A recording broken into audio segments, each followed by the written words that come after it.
la bienvenue dans ce nouveau tutoriel concernant le PHP. Donc dans ce tutoriel, on va apprendre à faire de la programmation en PHP, ça paraît logique.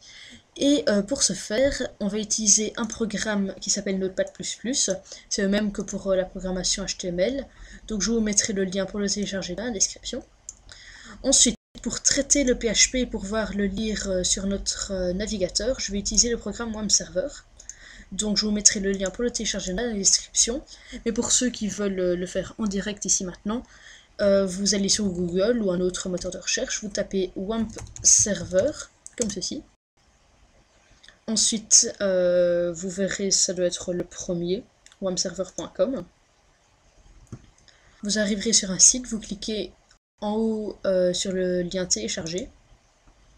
Vous arrivez ici sur une page, télécharger, vous choisissez votre version, le nombre de bits, 64 ou 32 bits, et puis vous téléchargez. Ensuite, une fois téléchargé, vous n'avez qu'à installer, donc installer, vous acceptez les règles, les conditions d'utilisation, etc. Et puis vous choisissez si vous voulez les toolbars ou pas, et voilà. Ensuite, vous l'ouvrez en double-cliquant dessus et vous aurez ici une icône qui sera rouge, orange ou verte. Ça, je ne sais plus. Et ici, le premier lien que vous verrez, il sera sûrement marqué « Passer en ligne ». Donc, vous cliquez dessus. Donc, voilà. Vous pouvez aussi cliquer ici sur « Répertoire 3xW ». Donc, ça, je vais supprimer. Donc ici, c'est l'endroit où se trouveront vos fichiers .php. Donc ici, nouveau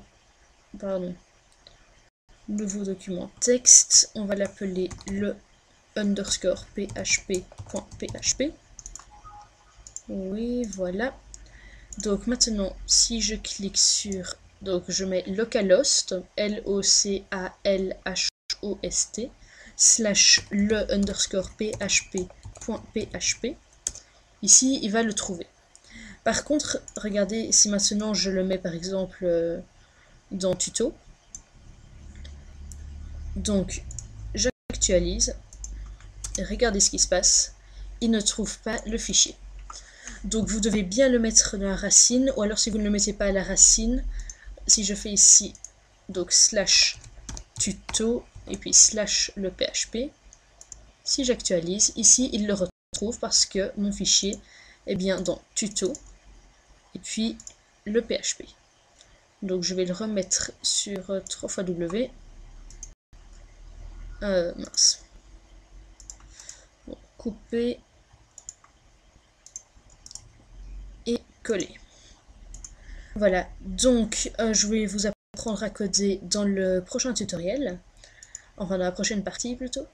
Donc ici, j'actualise le PHP et il est là. Donc, je vais vous apprendre à coder dans la prochaine vidéo. Ici, je vous ai montré donc le programme pour pouvoir traiter le PHP. Ensuite, concernant les navigateurs, je vous conseille 2 navigateurs et je vous déconseille Internet Explorer qui lui traite beaucoup moins bien le PHP, l'HTML et tout ça. Donc ce sont Google Chrome, je vous mettrai le lien dans la description, et Mozilla Firefox, donc je vous mettrai aussi le lien dans la description.